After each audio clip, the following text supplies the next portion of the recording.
Sir, this ticket clearly doesn't belong to you. Security will escort you out now. Gate agent Cheryl Morrison snatched the boarding pass from Darius Washington's hand. She tore it cleanly in half. The pieces fluttered to the polished terminal floor at his worn sneakers. Her manicured finger pointed toward the exit like a weapon.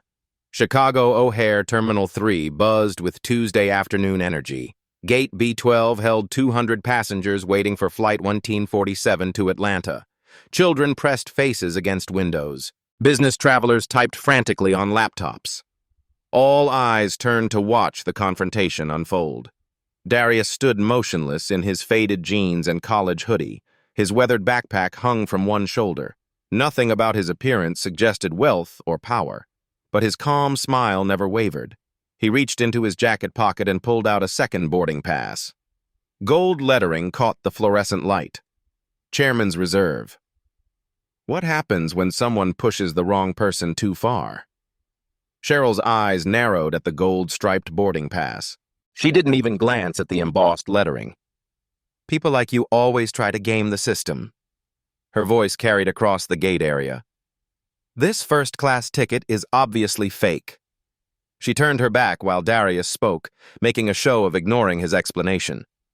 Her supervisor badge caught the light as she gestured dismissively. Anyone can print fake tickets these days, she announced loudly. I've seen this scam before.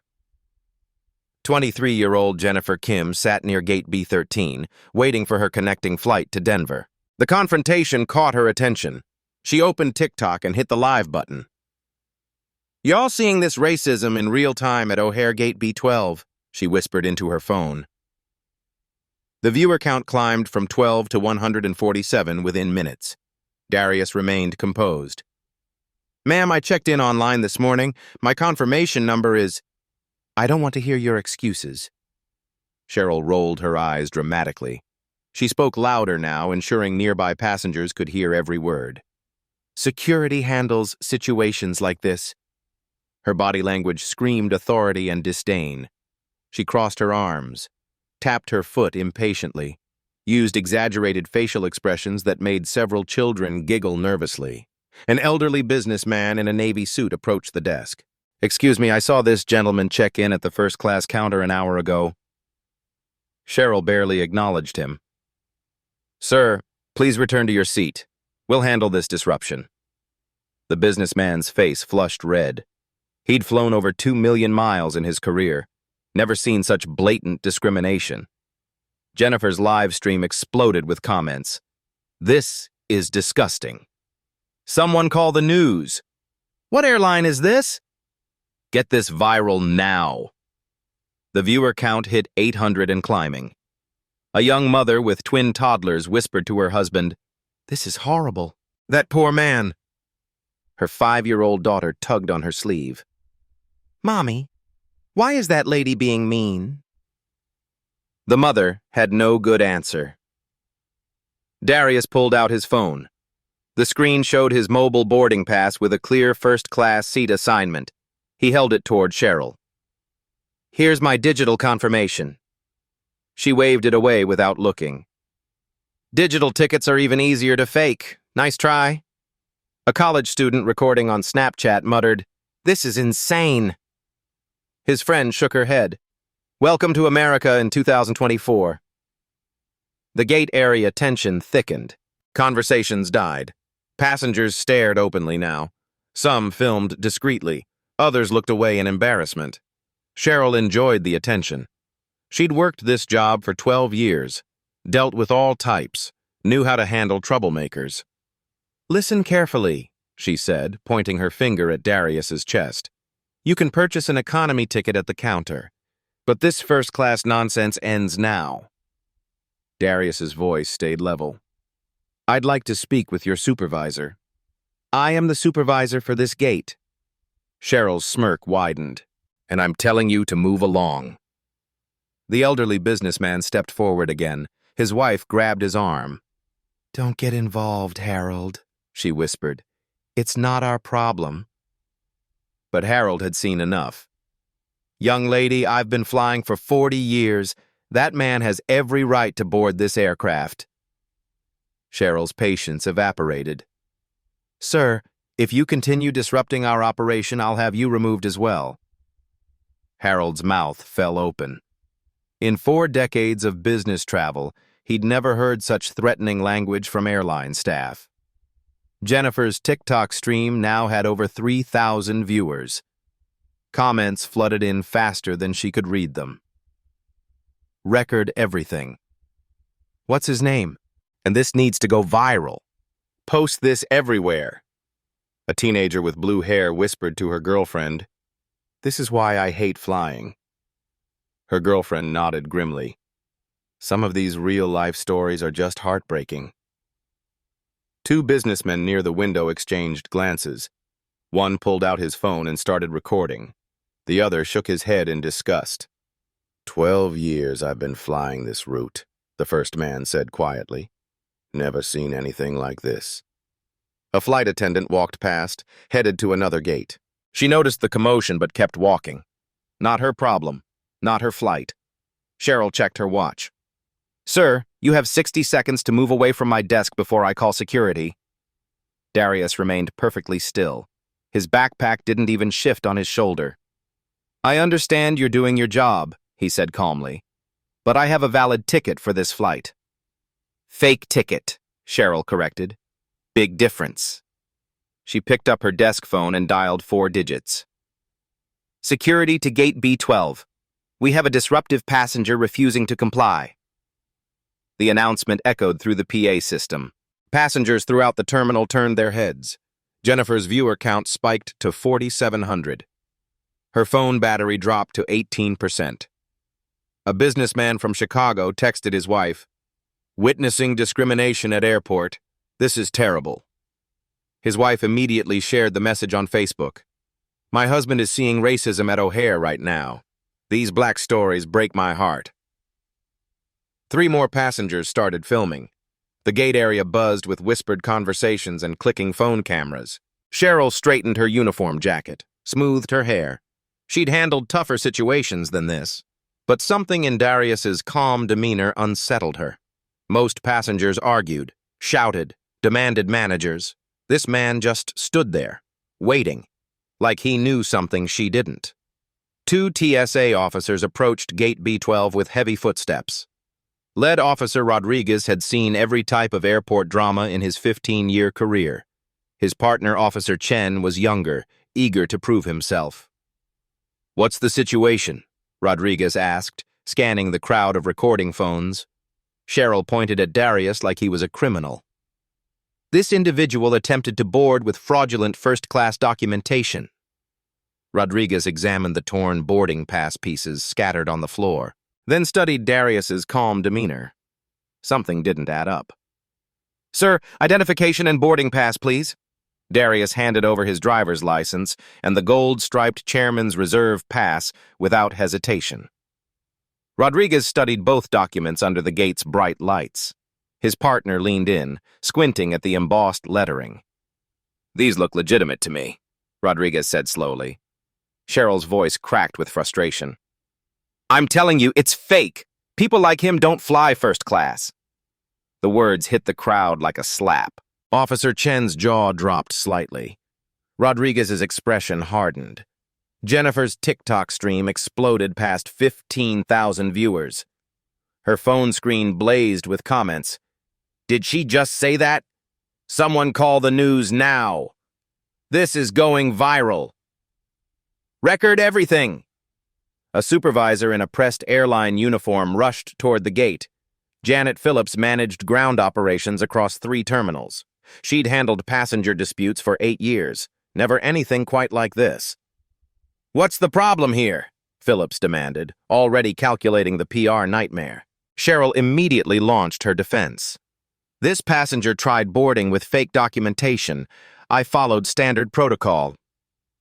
Phillips glanced at the sea of recording smartphones. Her stomach dropped. Bad optics. Very bad optics. "Sir," she addressed Darius with forced professionalism, "you're disrupting our boarding process." Harold, the elderly businessman, stepped forward again. His hands shook with anger. "This is absolutely disgusting," Harold said loudly. I watched this gentleman check in properly an hour ago. Phillips barely looked at him. Sir, return to your seat immediately, or security will remove you as well.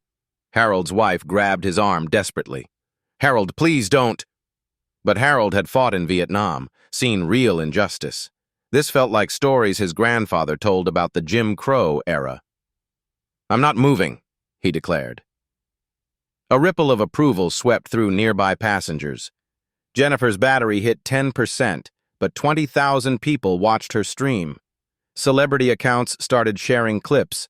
Local news assignment desks lit up with incoming tips. O'Hare discrimination began trending across Chicago. Phillips felt the situation spiraling beyond control. She grabbed the gate microphone. Ladies and gentlemen, we're experiencing a security delay. Flight 1847 may depart late due to a disruptive passenger. 200 travelers groaned in unison, but nobody looked away from the confrontation. A flight attendant from Delta walked past, noticed the crowd, and discreetly called her supervisor. Discrimination incident developing at Gate B12, she whispered. It's going viral fast. Phillips checked her watch. 35 minutes until scheduled departure. Sir, she told Darius firmly, I'm removing you from this flight for disruptive behavior. Gasps echoed through the terminal. Rodriguez shifted uncomfortably. His law enforcement instincts screamed that something was wrong with this picture. Ma'am, this gentleman's documentation appears completely valid, Rodriguez said carefully. Airport security doesn't determine ticket validity, Phillips snapped. Airline personnel do, that's final. She turned to address the crowd directly. Everyone please return to your seats. We're handling a security situation that requires your cooperation. Nobody moved an inch. The college student with blue hair started Facebook Live while her girlfriend shared it across Instagram and Snapchat simultaneously. A businessman near the window texted his 50,000 Twitter followers, watching blatant discrimination at O'Hare Gate B12 right now. This is insane. Within 3 minutes, O'Hare racism was trending citywide. Phillips felt complete control slipping away. She made a desperate play. Ladies and gentlemen, she announced over the intercom, we have a security threat requiring immediate passenger removal. This may delay our departure significantly. The crowd's anger shifted toward her. Remove her instead, someone shouted. This is ridiculous, called another voice. 200 smartphones captured every word, every expression, every gesture. Darius remained perfectly still in the center of chaos. Surrounded by hostile staff, uncertain security officers, and a crowd of strangers defending him. His composure never cracked, not even slightly. Rodriguez noticed something unsettling in the man's quiet confidence, like he was waiting for something specific to happen. Officers, Phillips commanded, escort this individual from the gate area immediately. Rodriguez hesitated. Every instinct told him this was wrong. Sir, he said reluctantly to Darius, I need you to come with us. Of course, officer, Darius replied calmly, but perhaps you should wait just one moment. Why would we wait? Phillips demanded. Someone's coming to speak with you. Phillips laughed harshly. Nobody's coming to rescue you. You're leaving this gate right now. Jennifer's stream hit 28,000 viewers. Her dying phone displayed a blur of supportive comments. A teenager at Gate B14 started Instagram Live. Her followers shared immediately to TikTok, Facebook, and Twitter. The viral momentum built exponentially by the second. Phillips grabbed Rodriguez's uniform sleeve. Officer, remove this man immediately. That's an order. Rodriguez looked at his partner. Chen shrugged helplessly. Both officers stepped closer to Darius. Sir, you need to come with us now, Rodriguez said with genuine reluctance. Darius shouldered his weathered backpack peacefully. The crowd watched in horrified silence. Harold clenched his fists until his knuckles went white. This is completely wrong. These real-life stories of discrimination never end. His wife pulled him back frantically. Harold, don't make it worse. But Harold had witnessed enough injustice for several lifetimes. A woman near the windows whispered to her husband, These black stories always break my heart. Someone needs to help him. Her husband kept filming. I can't believe this is happening in 2024. Phillips checked her watch obsessively. 10 minutes until boarding should begin. Let's move, she ordered the officers. Rodriguez reached for his handcuffs reluctantly. The crowd held its collective breath. That's when Darius's iPhone buzzed with an incoming call. He glanced at the screen and his slight smile widened imperceptibly. Actually, he said with quiet authority, I think you all might want to reconsider your positions. Rodriguez paused, handcuffs halfway out of his belt. What do you mean? Phillips demanded. Darius answered his phone calmly. Yes, I'm at gate B12, he said into the device. Please send him down immediately. He ended the call and looked directly at Phillips. Your airport operations manager should be here any moment. Phillips frowned. How do you know our operations manager? We've met before. Something in his tone made Rodriguez step back slightly. Cheryl checked her watch impatiently. Can we please finish this? I have passengers to board. But Phillips noticed something she'd missed before. Darius wasn't just calm, he was completely, utterly confident, like a man who held all the cards.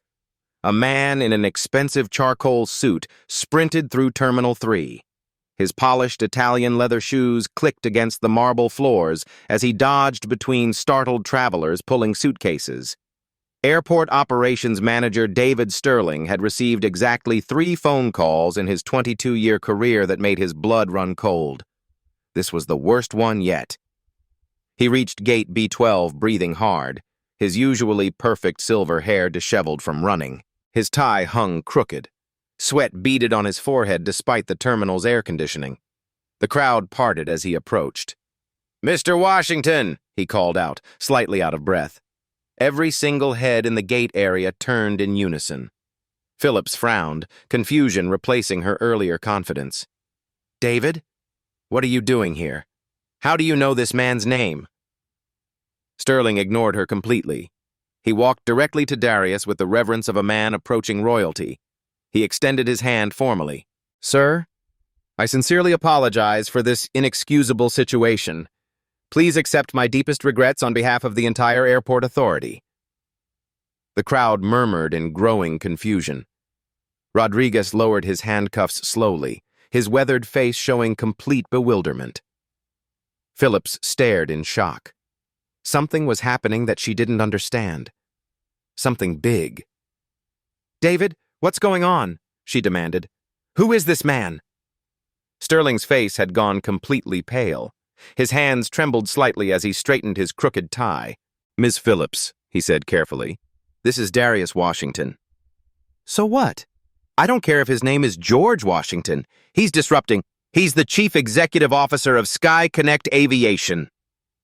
The words hit gate B12 like a physical explosion. Cheryl's smug expression didn't just crumble, it disintegrated completely.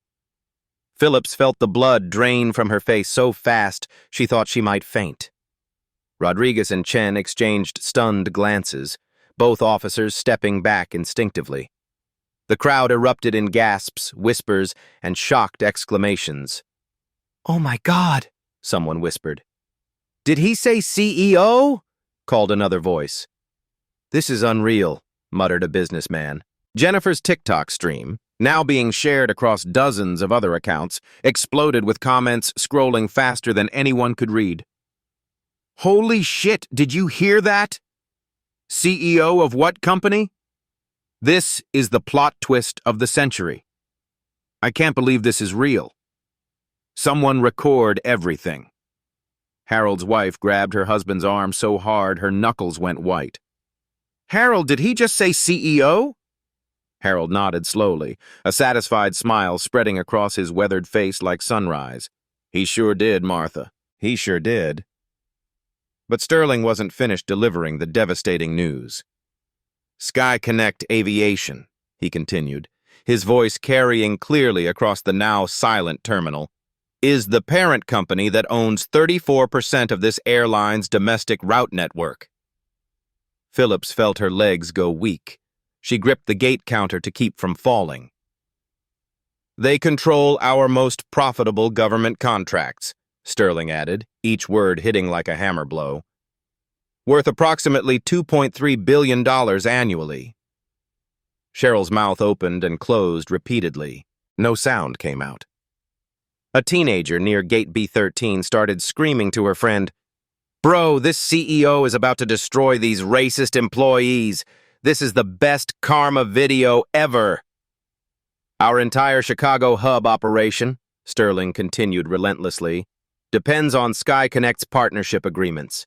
15,000 jobs across our network rely on this relationship. The mathematical reality crashed down on everyone present. 15,000 families, 15,000 paychecks, 15,000 people whose livelihoods depended on keeping this man happy. And they had just humiliated him publicly.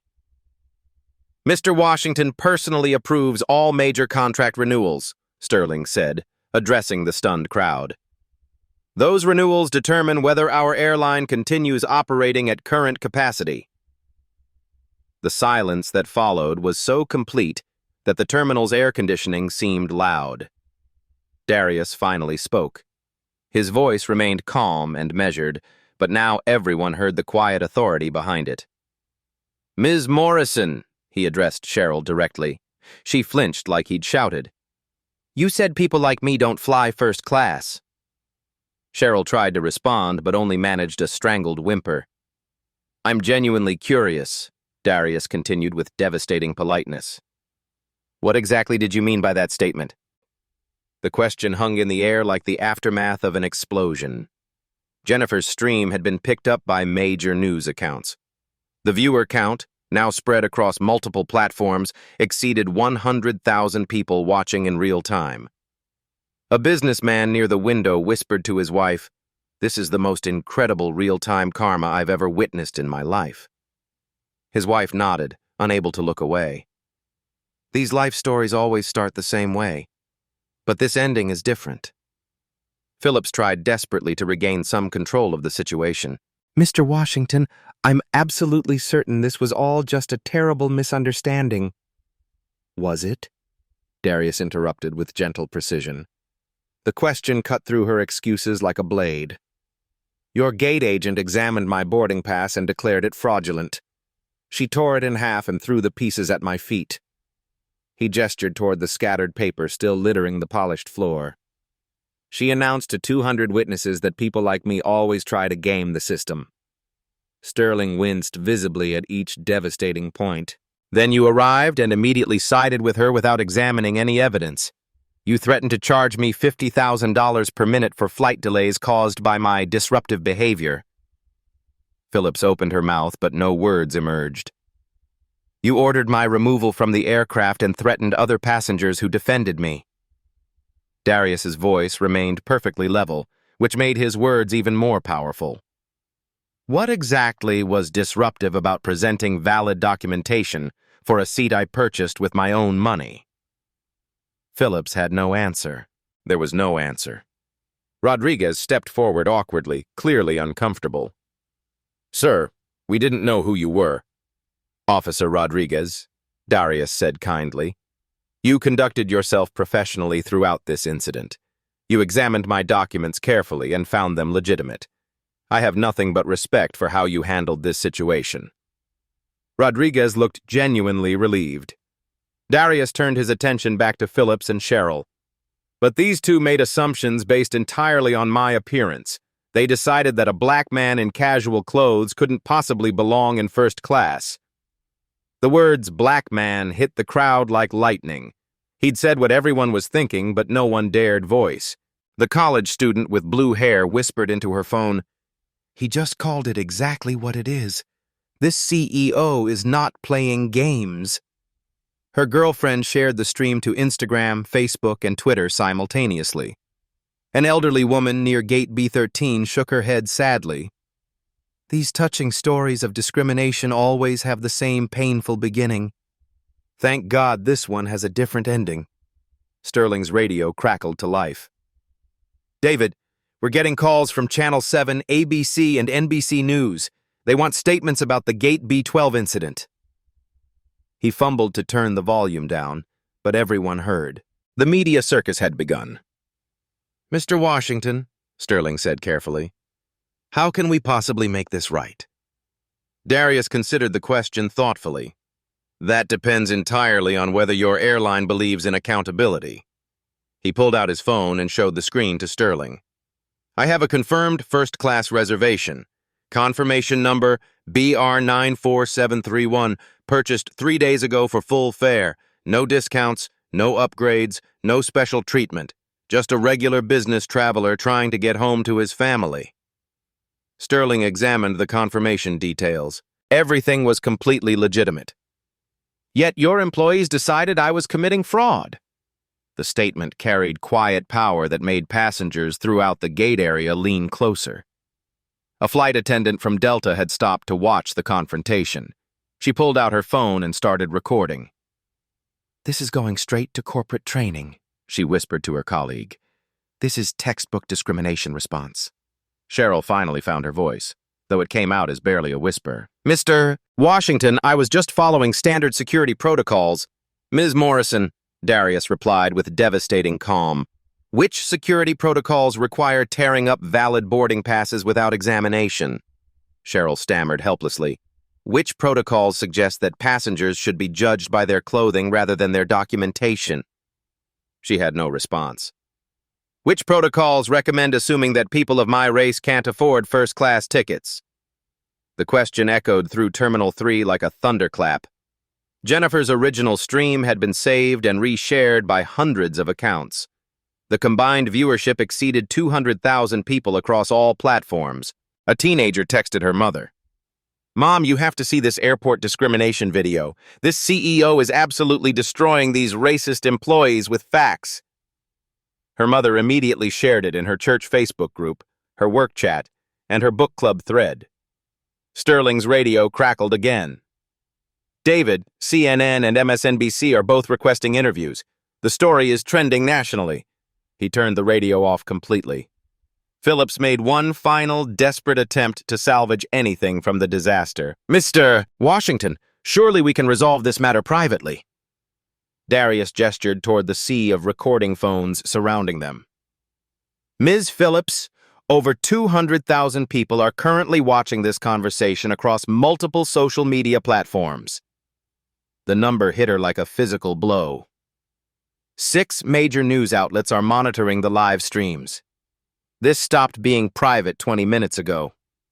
A businessman in a Yankees cap laughed out loud.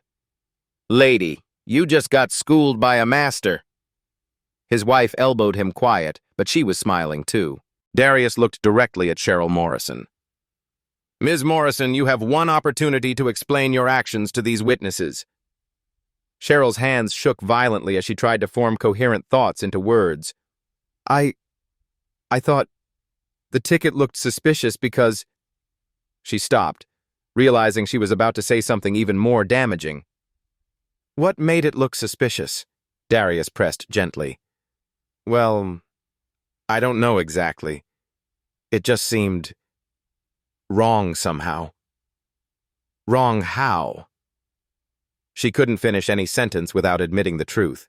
"Ms. Morrison, I've flown over 800,000 miles in my business career, most of them in first class or business class.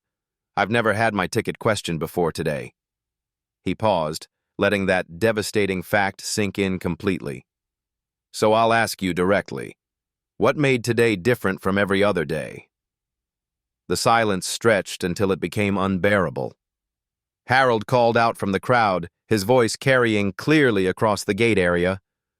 "We all know exactly what made today different."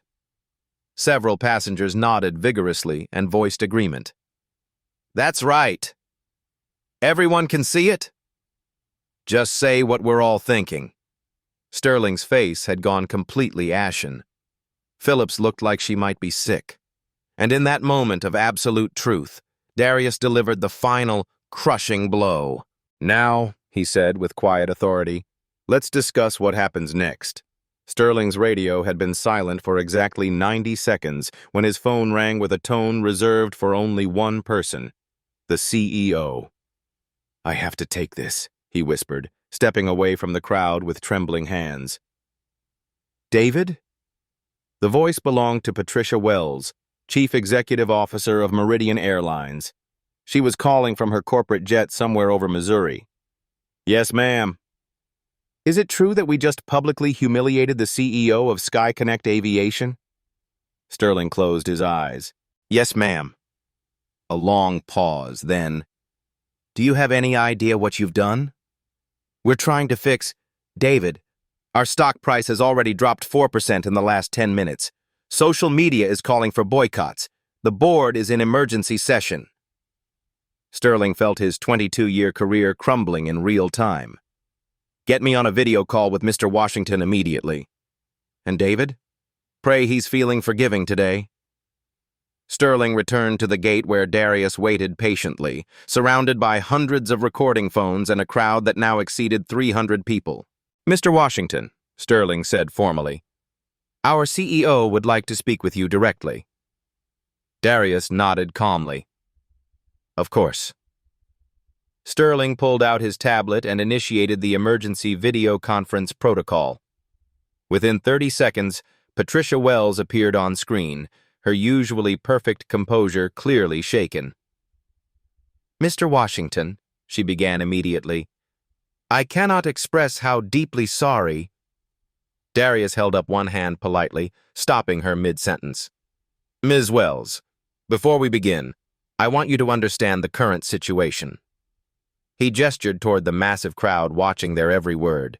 We're standing in the middle of Chicago O'Hare's Terminal 3. There are over 400 people recording this conversation.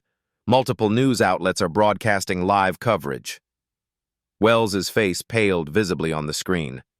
This is not a private corporate discussion. This is a public accounting of your company's values. A businessman near the window called out, That's right. We're all witnesses. Several other passengers voiced agreement. Darius continued with measured authority. Your employees made assumptions about my character based entirely on my race and appearance. Mr. Washington, I assure you this does not represent Ms. Wells, let me share some specific details with our audience. The crowd pressed closer, smartphones held high. 34% of your domestic route network operates under SkyConnect licensing agreements. That's 1,247 daily flights carrying approximately 180,000 passengers. Wells nodded reluctantly on the screen. Our current contract generates $2.3 billion in annual revenue for your airline. That represents roughly 43% of your total domestic earnings. The mathematical reality hit the crowd like physical weight. 15,000 of your employees receive paychecks that depend directly on SkyConnect partnerships.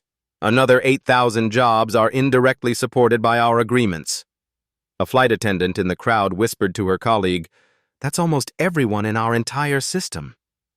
The current 5-year contract expires in 37 days, Darius continued relentlessly. Renewal negotiations were scheduled to begin next week in Atlanta. He paused, letting the timing sink in completely. I was flying to Atlanta today to finalize those discussions. Phillips felt the floor seem to shift beneath her feet. Now I'm wondering whether Meridian Airlines is the right partner for SkyConnect's future expansion. Wells's voice came through the tablet speakers with barely controlled panic.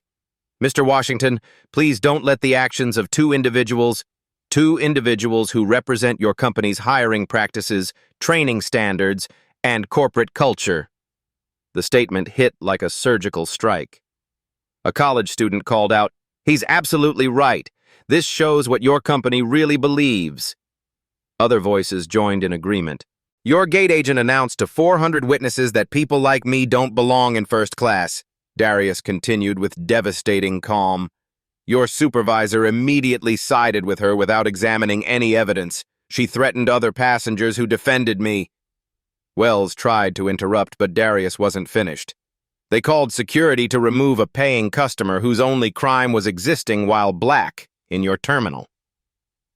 The phrase, existing while black, hit the crowd with electric intensity. Jennifer had found a phone charger and resumed streaming. Her viewer count climbed past 300,000 across all platforms. Comments blazed across the screen. Existing while black? Exactly. This CEO is speaking truth, dragging them with facts. Systematic racism exposed. Ms. Wells, Darius said, what specific actions will your airline take to address this systemic problem?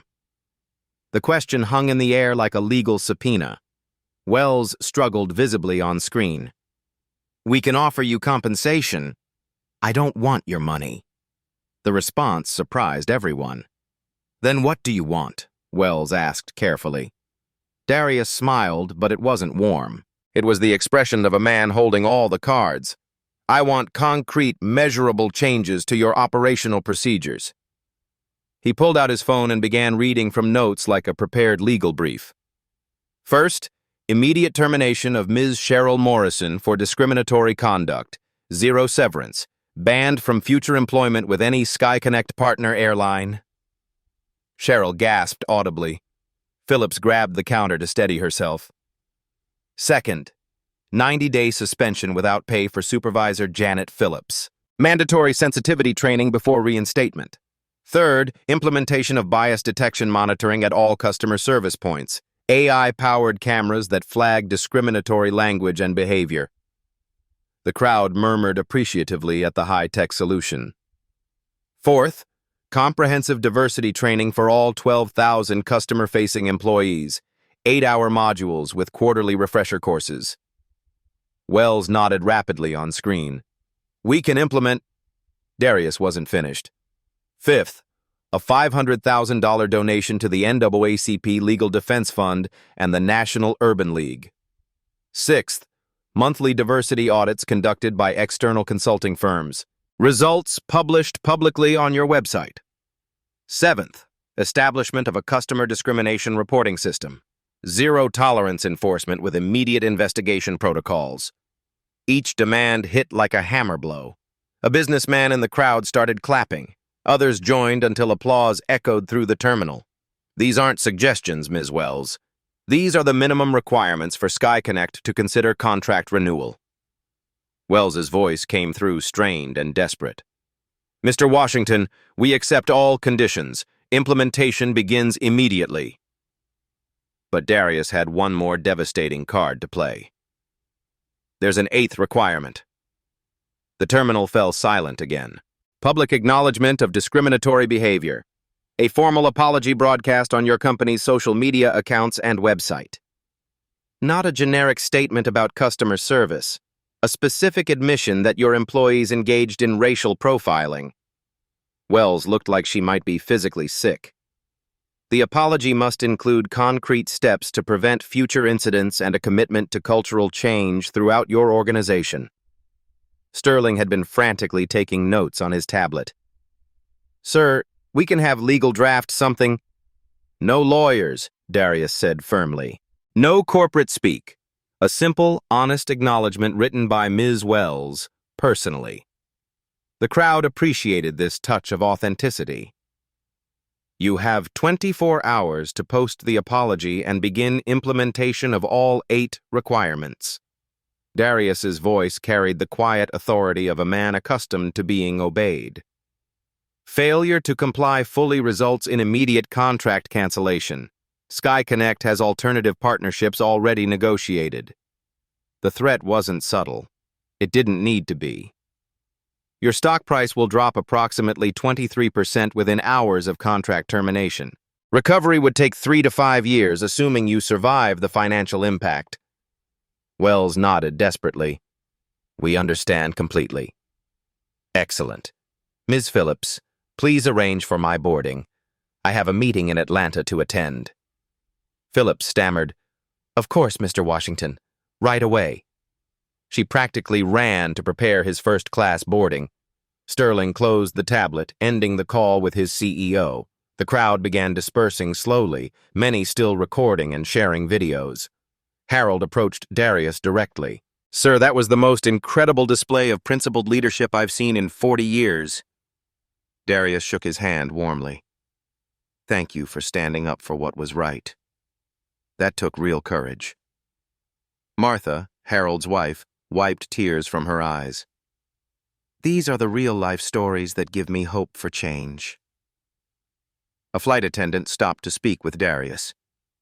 Sir, I've worked in aviation for 15 years. What you just accomplished will benefit thousands of employees and millions of passengers. Darius nodded graciously. Change only happens when people demand accountability. Jennifer approached with her phone, still streaming to her massive audience. Mr. Washington, would you say something to everyone watching? Darius looked directly into the camera. Today wasn't about me personally. It was about using whatever power you have to create systematic change. Real justice isn't about revenge. It's about ensuring this never happens to anyone else. The message resonated across social media platforms, generating thousands of supportive comments and shares. Phillips returned, her professional demeanor restored but her confidence permanently shaken. Mr. Washington, your flight is ready for boarding whenever you are. Darius shouldered his backpack and walked toward the jet bridge. As he reached the gate, he turned back to the crowd one final time. Thank you all for being witnesses to accountability in action. Then he disappeared down the jet bridge, leaving behind a terminal full of people who had witnessed history in the making. 18 hours later, Cheryl Morrison cleaned out her desk at Gate B12 for the final time. Security Officer Martinez watched silently as she packed 12 years of employment into 2 cardboard boxes. Her supervisor badge lay on the desk, powerless now. Ma'am, I need your employee ID and security clearance, Martinez said professionally. Cheryl handed them over without making eye contact. Her hands still trembled slightly. The termination letter cited discriminatory conduct incompatible with company values and violation of customer service standards. No severance package, no references, no future in the airline industry. Word traveled fast in aviation. Her name was already flagged in hiring databases across every major carrier. Meanwhile, Janet Phillips sat in Human Resources Director Sarah Chen's office, signing suspension documents. 90 days without pay, Chen explained. Mandatory bias training, sensitivity counseling, performance review upon return. Phillips nodded numbly. Her 23 years of service meant nothing now. Janet, you'll be lucky to keep your job at all, Chen continued. The board wanted termination. Mr. Washington specifically requested you get a second chance. Phillips looked up in surprise. He said everyone deserves an opportunity to learn from their mistakes. Don't waste it. Across the terminal, workers installed new AI-powered monitoring cameras at every gate. The Equality Eye system could detect discriminatory language patterns and flag incidents in real time. Dr. Rebecca Martinez, the consulting firm's diversity expert, supervised the installation. Each camera monitors voice patterns, body language, and interaction dynamics, she explained to gathered airline staff. Supervisors receive immediate alerts when bias indicators are detected. A gate agent raised her hand nervously. What happens if the system flags us? Immediate review and coaching, Doctor, Martinez replied. This isn't about punishment, it's about awareness and improvement. The technology represented cutting-edge bias detection, developed by SkyConnect's AI division specifically for customer service environments. At 2:47 p.m. exactly, 24 hours after the incident, Meridian Airlines' official social media accounts posted Patricia Wells's personal statement. Yesterday at Chicago O'Hare, our employees engaged in unacceptable racial profiling against Mr. Darius Washington. Their actions were discriminatory, wrong, and contrary to our stated values. I take full personal responsibility for the culture that allowed this to happen. We are implementing immediate changes, comprehensive bias training for all staff, AI monitoring systems, external diversity audits, and zero-tolerance enforcement policies. We are donating $500,000 to civil rights organizations and establishing new customer protection protocols. This is not just an apology, it's a commitment to fundamental change. We will be better. The statement went viral immediately, garnering over 2 million views in the first hour. Comments flooded in. Finally, real accountability. Actions matter more than words. This is how you handle discrimination. Other companies should follow this example. News outlets praised the comprehensive response. Business journals analyzed it as a case study in crisis management and corporate responsibility. At SkyConnect headquarters in Atlanta, Darius reviewed implementation reports in his corner office overlooking Hartsfield-Jackson Airport. His assistant knocked and entered. "Sir, Meridian has completed all 8 requirements ahead of schedule."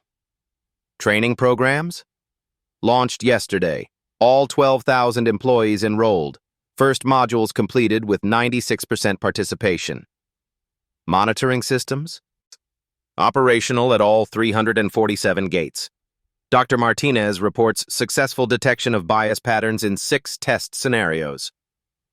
"Customer reporting platform?" "Live as of this morning. Anonymous reporting with immediate escalation protocols." Darius nodded approvingly. "Excellent work." His phone buzzed with a text from Harold, the businessman from Gate B12. "Flew Meridian again today. Gate agent was respectful and professional. Change is happening. Thank you."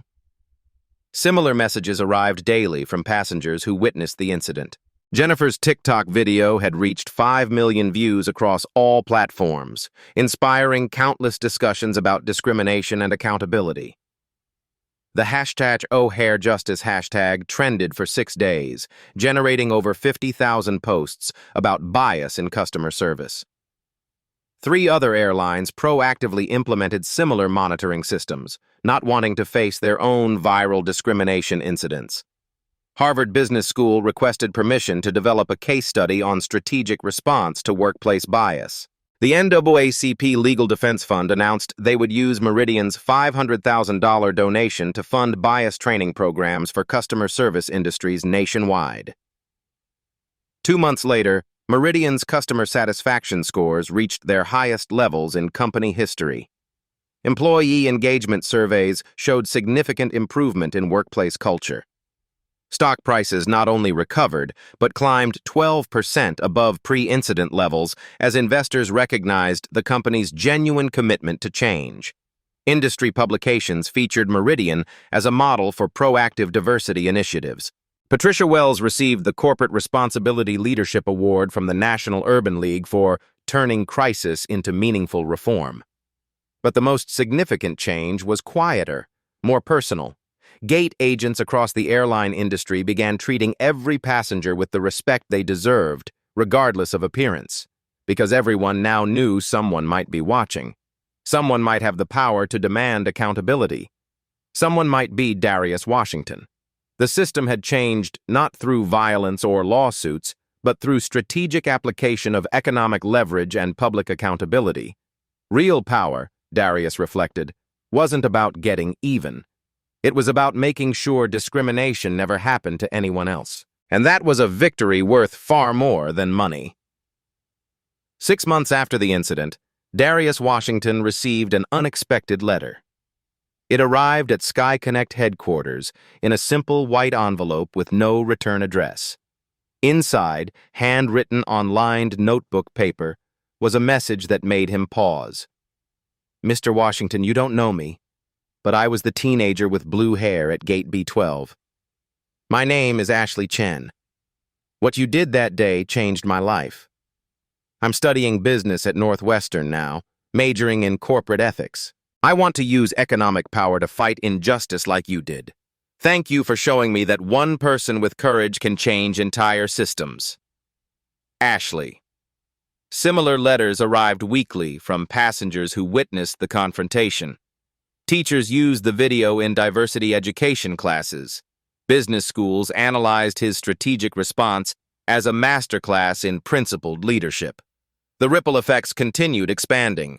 Jennifer Kim parlayed her viral live stream into a social justice advocacy platform with over 2 million followers. She documented discrimination cases across multiple industries, always encouraging systematic solutions over individual revenge. Harold and Martha became volunteer diversity trainers for airline customer service programs, sharing their witness testimony to help employees recognize unconscious bias. Dr. Rebecca Martinez's consulting firm experienced explosive growth as companies rushed to implement bias detection systems before facing their own viral incidents. The Washington Protocol, as business journals dubbed it, became standard crisis response methodology. Acknowledge wrongdoing specifically, implement measurable changes immediately, demonstrate accountability publicly. Harvard Business School's case study became required reading in MBA programs across the country. The title, Strategic Justice: How Economic Leverage Drives Systematic Change. But perhaps the most meaningful impact happened quietly, one interaction at a time. Gate agents throughout the airline industry now approached every passenger with genuine respect, regardless of their appearance or background. The monitoring system served as constant reminders that discrimination had real consequences. Customer service training programs incorporated bias recognition as core curriculum. New employees learned that treating people with dignity wasn't just morally right, it was economically essential. These black stories of discrimination were finally being met with white-hot accountability that created lasting change. The touching stories shared by passengers showed how one moment of strategic courage could inspire thousands of people to demand better treatment in their own lives. Real-life stories like Darius Washington's proved that systematic change was possible when people refused to accept injustice as inevitable. 3 weeks ago, Darius received the Presidential Medal for Business Ethics, recognizing his innovative approach to corporate accountability and social justice. In his acceptance speech, he said simply, "Real power isn't about wealth or position. It's about using whatever influence you have to ensure everyone receives the dignity they deserve." Strategic thinking beats emotional reaction. Systematic change outlasts individual revenge. And economic accountability drives faster reform than years of protests. When you face discrimination, document everything, build witnesses, and respond strategically. Your voice matters. Your dignity matters. Your story can change the world. Today, discrimination still exists in customer service across every industry. But now everyone knows it can be recorded, shared instantly, and have devastating consequences for companies that allow it. The next time you witness injustice, remember Darius Washington's example. What discrimination have you witnessed in travel or customer service? Share your story in the comments below. If this story inspired you to stand up for others, hit that share button and spread awareness. Subscribe for more real-life stories of strategic justice and systematic change. Together, we can build a world where everyone receives the respect they deserve. Behind every headline is a human story. At Beat Stories, we go deeper, where emotion meets evidence and drama reveals the system. If this story made you pause, reflect, or feel something, don't forget to subscribe. There's more to come.